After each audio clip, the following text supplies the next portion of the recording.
Hello everyone, welcome to another episode of the Chaos Dwarf Q&A. Let's not waste any time and just get straight into the questions.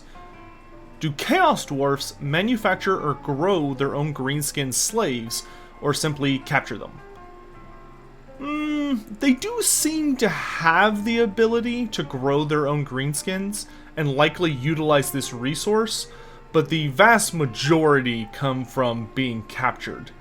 I would not at all be surprised to find out the Chaos Dwarfs have dedicated caverns, maybe located in the miles of tunnels they have beneath Mingolzar, that are dedicated purely to breeding greenskin spores, essentially. How does Chaos worship differ between the Chaos Dwarfs and Chaos worshipping humans? The Chaos Dwarfs are far more refined and meticulous in how they worship Hashut, when compared to the berserker fervor found among the chaos-worshipping humans of the world. The Dawi-Zharr have no love for anarchy and raving madness, but instead approach worship with grim, cold cruelty and calculated brutality. They are incredibly patient in their approaches, slowly building up an empire brick by brick over thousands of years, as opposed to the sprawling hordes of Northmen that pour out of the north every few decades to randomly despoil and slaughter until inevitably defeated and cast back into the north. For the Dawi-Zharr, such rashness and disorganized efforts are embarrassingly idiotic and unworthy of Hashut, who favors only victory, regardless of how long it takes. How do Hellcannons work exactly? We've spoken a bit about it earlier, but this will serve as a full focus on the Hellcannons. These infernal devices are a quite recent invention of the Chaos Dwarfs, and could accurately be described as the perfect blend of machine, flesh, and demon, to create a living engine of war that has no equal when it comes to unleashing pure destruction.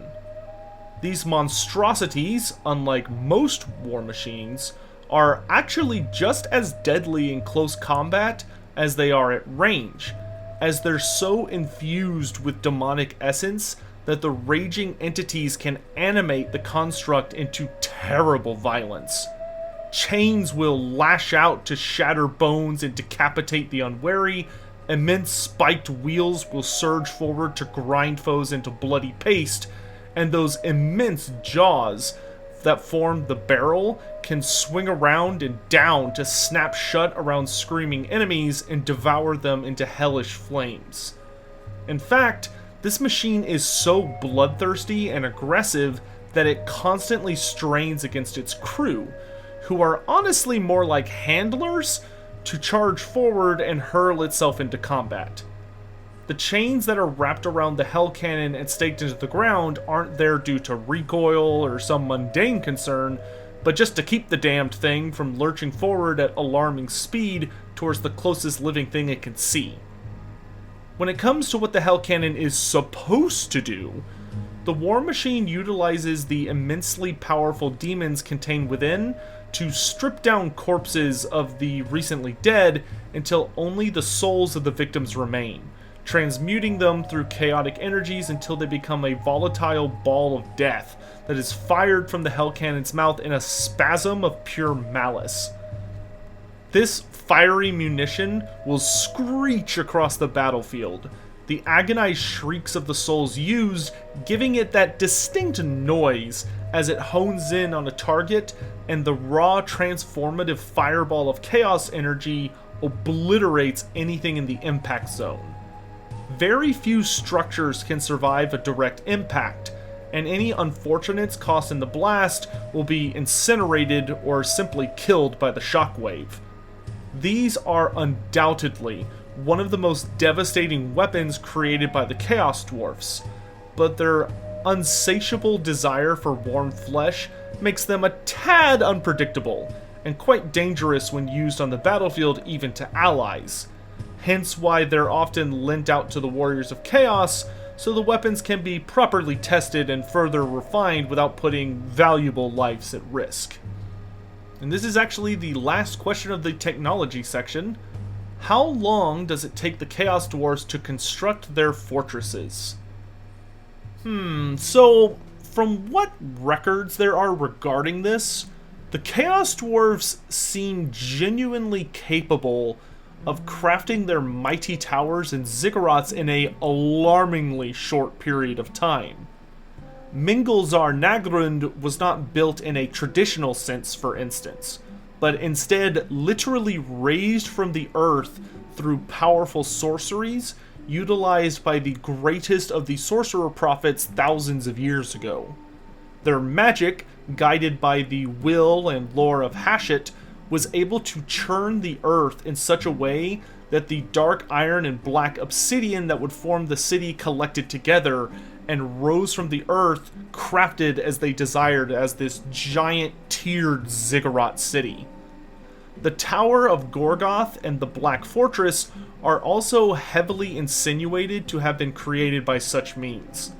This would explain how they were successfully built, considering the limited numbers of the Dawi-Zharr and the sheer danger always present within the Darklands. Just transporting the materials needed to construct these things, much less constructing them on the build sites over the course of decades, if not centuries, would have been nearly impossible through normal means. As for the actual labor of the millions of slaves kept by the Empire of Zharr, they seem to instead be invested on digging deep into the earth, for there are miles upon miles of tunnels burrowing underneath both Mingulzar Nagrund and the Tower of Gorgoth.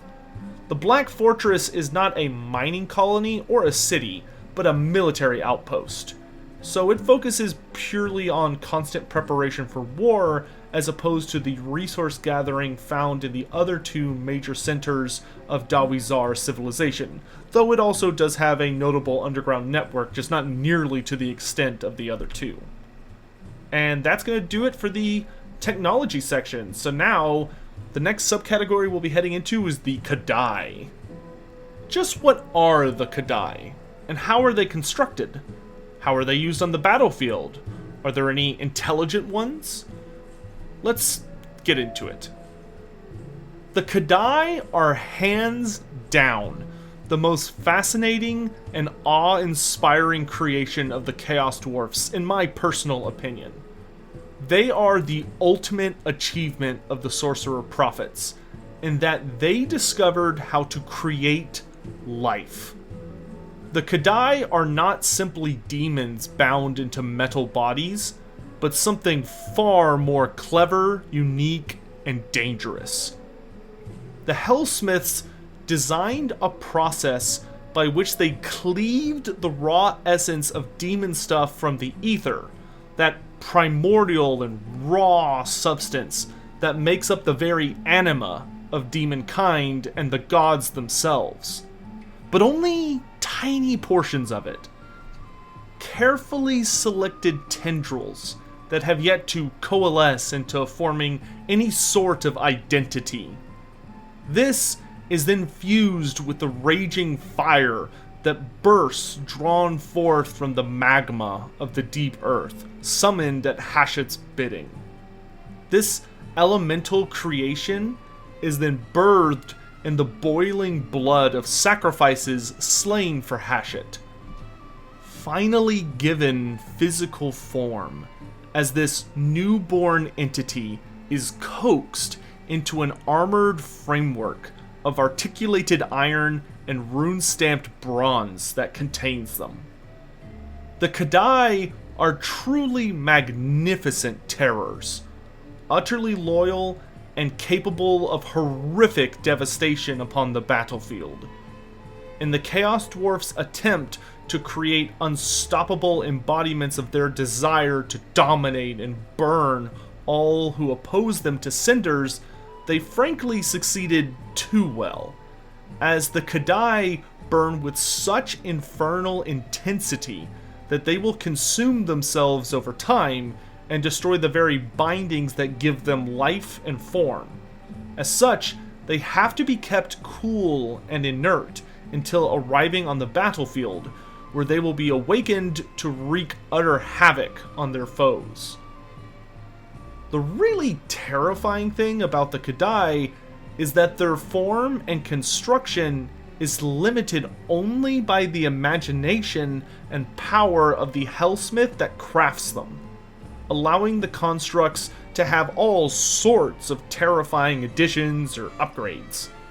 However, they are very dangerous to make, as creating life takes an absurd amount of precision and power, which can quickly result in death for the hellsmith attempting it. Working with the very raw essence of chaos itself is not easy nor safe. Many demon smiths and sorcerer prophets have met their deaths attempting to create Hellforged legions of Kadai Fireborn, or just one of the massive, colossal Kadai destroyers. As for how they're used on the battlefield, ultimately all forms of Kadai function as heavy shock troops.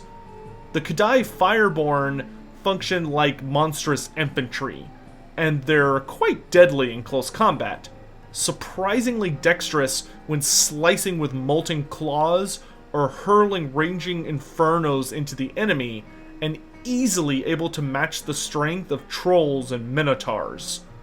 Their nastiest feature, however, is that the nature of their existence as essentially fire elementals means they are incredibly resistant to all forms of damage. Swords and spears melt away, arrows turn to ash in midair, and the tusks and horns of wild beasts crack and splinter under the heat. They are incredibly durable, and even make the defenses of demons look laughably frail in comparison. Not to mention they're practically immune to all forms of heat and flame for obvious reasons. This does come at a price, however. As noted earlier, they are prone to burning themselves out quite quickly, and it is not unusual for a handful of Kadai to consume themselves until nothing remains before they really get to be incredibly effective. I mean, they're going to burn out over the course of the battle. It's only a matter of time. But then there's the destroyers. Kadai destroyers, compared to the Fireborn, are titanic creations that only the absolute mightiest of sorcerer prophets can create, and even they are quite hesitant to attempt such a monstrosity. They can be crafted into any form, often appearing as massive bulls or other nightmarish creatures that exemplify power in the minds of the Chaos Dwarfs.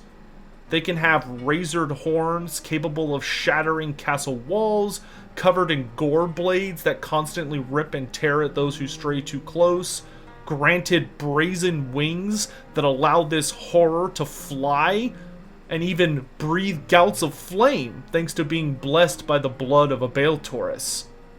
And the deadliest version is the Dark Colossus, which is of such immense size that it can rival the likes of Dread Saurians and Idols of Gork in stature. The Kadai destroyers are incredibly difficult to destroy, even more resistant to damage than their lesser Fireborn kin, and much less likely to consume themselves due to the increased quality and quantity of the bindings holding their form together. Dragons and greater demons would be ill-advised to face these hellfire constructs in single combat. As for intelligence, no, the Kadai are not smart. They are barely contained personifications of fiery rage that don't concern themselves with anything other than racing forward to tear about and scorch those before them into ash. It could probably be a matter of debate if they could even be considered sentient. They simply are, until they aren't. The Kadai race, in particular the Destroyers, are without a doubt the most impressive creation of the Chaos Dwarfs. something that no other race has managed to achieve, and an unholy fusion of all the dark knowledge Hashut has gifted to his cruel children. That pretty much does it for the Kadai, so let's talk about Bull Centaurs. What are Bull Centaurs, and how are they made? How do they compare to other creatures in war like cavalry or Centigors? How do the Beastmen feel about them? Are there any famous or named ones? Can they be wizards? Any particular physical quirks? How many are there? Let's dive into all your questions regarding the Bull Centaurs. The Bull Centaurs are the elite shock cavalry of the Chaos Dwarfs. They're similar to the Centigors of the Beastmen, except their bodies are a fusion of bull and dwarf, despite being quite a bit larger than either. When it comes to size, they're more akin to demigryphs, skull crushers, or Mournfang riders, just to kind of give you a visual. In any event, these abominations came about during those early years after the dwarfs of Uzkalak bartered their souls to Hashut, and the Dark God began to work his influence upon their bodies and minds. The Bull Centaurs were the most extreme version of this. Dawi-Zharr, whose bodies, despite the dwarf race's noted resistance to magic and mutation, were overwhelmed by raw chaos poured out from Hashut, and remade into an image more pleasing to the Father of Darkness. They are terrifying combatants, due to their surprising speed and incredible armor. Between their flesh, which distorts into a sort of living metal as they age, and their scale-type armor, the Bull Centaur renders, as they're known, are so tanky they can make most other forms of heavy cavalry blush. In addition to all of that armor, they usually run with shields, which kicks them into the highest tier of heavy cav that exists in Warhammer Fantasy. Very impressive. Speaking of weapons, the ones they wield in battle actually can come with a fairly nice set of options, as one might expect for elite monstrous cavalry. They can arrive to the battlefield bearing dual weapons, two-handed great weapons, or spears, which go nicely with their shields. They tend to run in fairly small groups, but to kind of step away from the lore for a moment, in Total War will likely be in the ballpark of demigryphs or skull crushers when it comes to unit size. As we spoke about earlier, not too many of these monstrous lads are born naturally. So the Sorcerer Prophets have actually devised a few horrific methods of creating more by augmenting babies, so to speak. In Chaos Dwarf society, they function as the temple guardians of Hashut's holy temple, at the pinnacle of Mingolzar Nagrund. The natural choice, given that they're so highly favored by the god of tyranny. They are taken at birth from their families by the Sorcerer Prophets, who carefully raise them and thus earn complete and utter loyalty from these cannibalistic monsters. Despite their appearance, however, don't be fooled into thinking that Bull Centaurs are stupid. They're just as clever and intelligent as their less mutated brethren, though it is noted Bull Centaurs are quicker to anger, and suffer from that classic hungering desire for warm flesh, which can distract them sometimes. Beyond guarding the sacred fires in the Temple of Hashut, they also guard the Sorcerer Prophets themselves, and often assist in various rituals performed within the temple. It is noted they participate often in what are known as holy feasts, gorging themselves on slave meat or those unfortunates surrendered to them. And rumors say they sometimes take the juiciest looking victims that were meant specifically for the sacrificial fires of Hashut to eat themselves. The Father of Darkness doesn't seem to mind that much.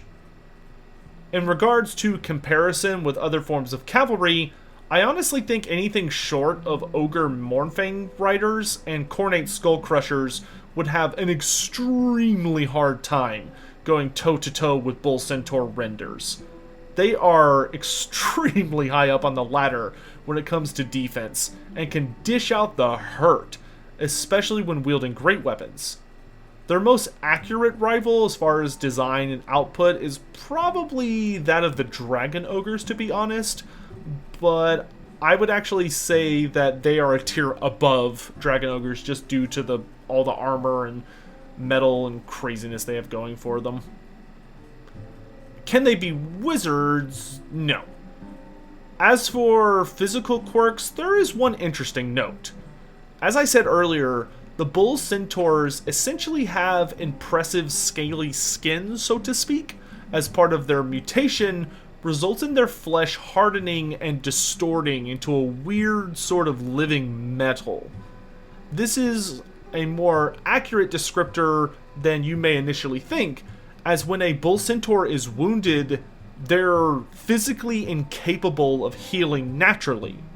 In order for their injuries to heal, the Sorcerer Prophets have to treat them with poultices of molten mercury, steel sutures, and brazen splints. They literally can only be repaired or tended to using various types of metal. Ain't that wild? When it comes to their population, the Bull Centaurs are extremely rare. There are only a few hundred of them at best.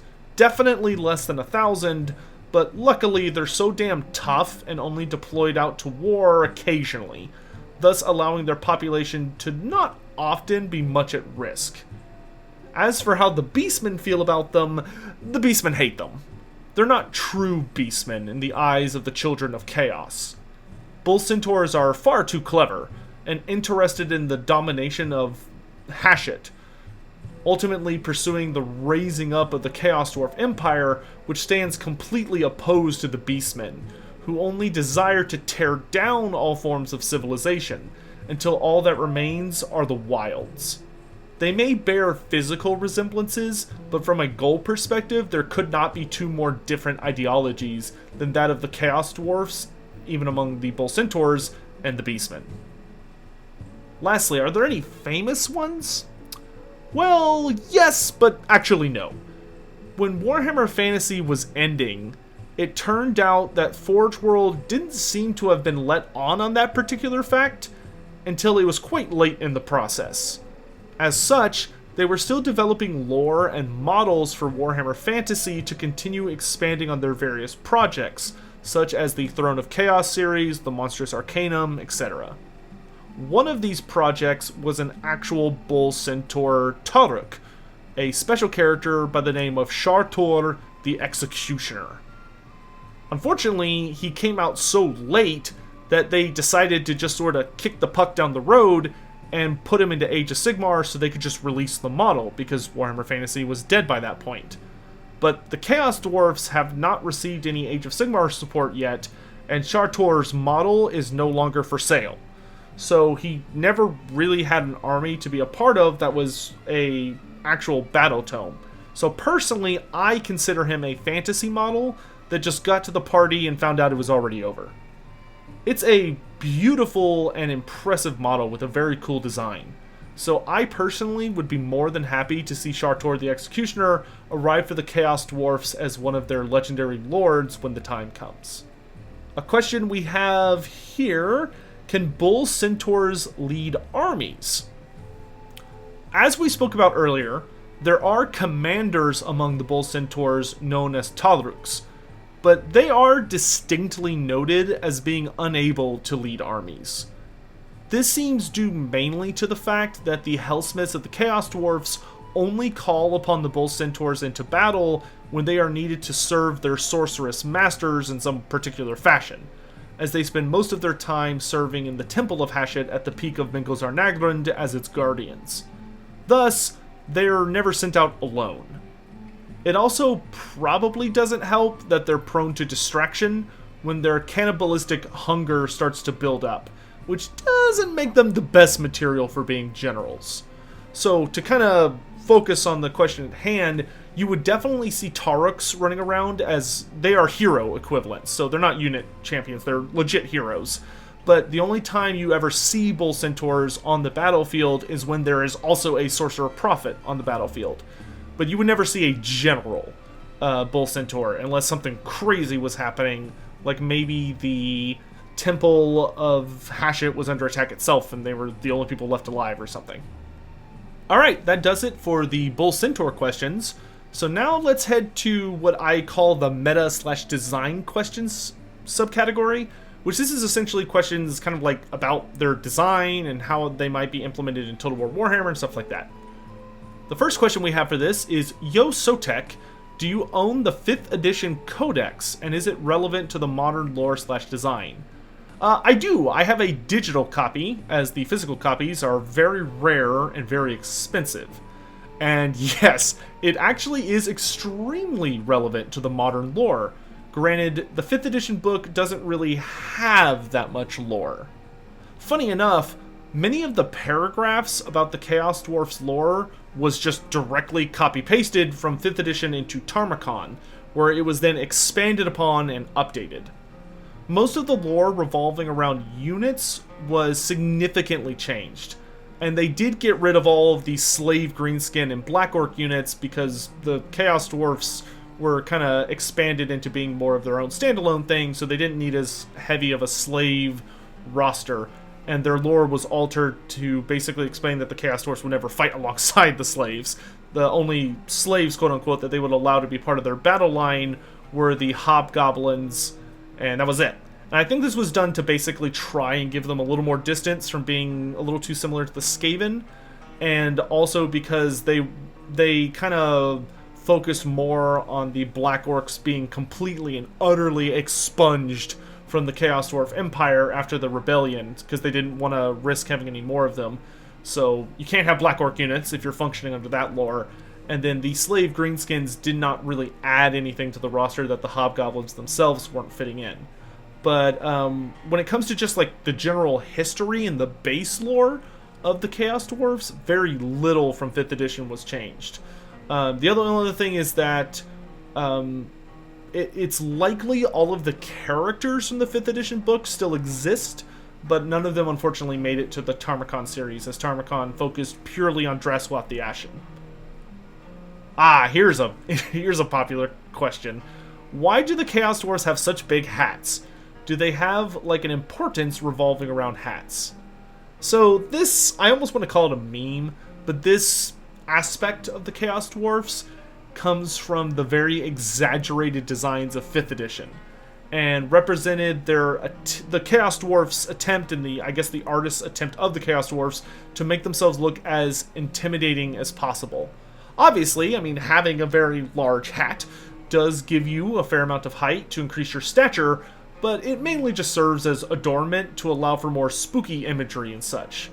The modern Chaos Dwarf designs still have the ideology of preferring tall hats, but they're not as goofy and exaggerated as the old designs from the late 90s. I mean, if you go back and just look at 5th edition in general, 5th edition had a very particular style that I can only describe as incredibly silly, which I personally am not a fan of.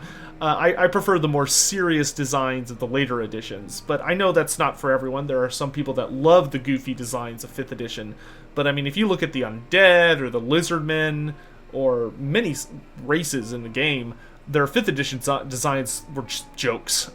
They look like absurd caricatures of the stuff we're used to nowadays. As for, is there a cultural importance to the hats? Not really. It's basically just kind of part of the effort to make themselves look as frightening as possible. This is why when they were re-released and forgeworld designed new artwork for them, many of them do still have large hats, but you know, they're just there to like be shaped like skulls and look very intimidating and spooky, and they got rid of the frankly idiotic old designs. Yes, I said it. I think they were idiotic, but granted, that's just my opinion. If you like them, that's totally fine and valid. And yeah, hopefully that answers that question. Alright, and then at the end of this video, and probably the next couple of videos, I'm going to be tossing in a couple questions from what I call the, let's say, the not necessarily super important questions that are a little goofy. So I'm just going to kind of throw them in at the end of episodes, that way there's not an episode dedicated to it. but let's tackle as many of these as we can real quick. The first question is, how much chaos could a Chaos Dwarf dwarf if a Chaos Dwarf could dwarf chaos? Of course, the answer is, he would as much as he could, and dwarf as much chaos as a Chaos Dwarf would if a Chaos Dwarf could dwarf chaos. Hopefully that explains that in a sufficient way. Should the Chaos Dwarf race pack be made by a sub-company of Creative Assembly and sold at a much higher price than other races, like how Chaos Dwarfs are done by ForgeWorld? I would say no, because ForgeWorld no longer sells any of the Chaos Dwarf range, and all of their new releases are being made out of plastic. At least that's supposed to be the case going into the near future. The age of the overpriced resin-only Dawi-Zharr is over. You can no longer purchase them. What do Chaos Dwarfs taste like? I don't know who let the ogre into asking questions, but I would have to say ash, burnt stone, and just a slight hint of parental neglect. Could there be a Chaos Dwarf exchange student to Norsca who meets a Norscan dwarf exchange student, and then there's a will they, won't they romance? Get the fuck out of here with your stupid ships. Obviously, the only acceptable romance would be a Bull Centaur meeting a Chaos Dwarf dame in a hilarious meetup over screaming slave meat that starts a compelling series about the Bull Centaur having to figure out love despite the tight constraints of his office as a temple guardian and her concerns over defying her sorcerer prophet master to secretly meet with her love, all the while hijinks ensue over the extremely concerning anatomical questions presented by Bull Centaurs having the lower bodies of a fucking bull, but, you know, bigger. And I think that's a perfect way to end today's episode. Thank you all so much for watching, and I'll see you for the next one. Bye, guys.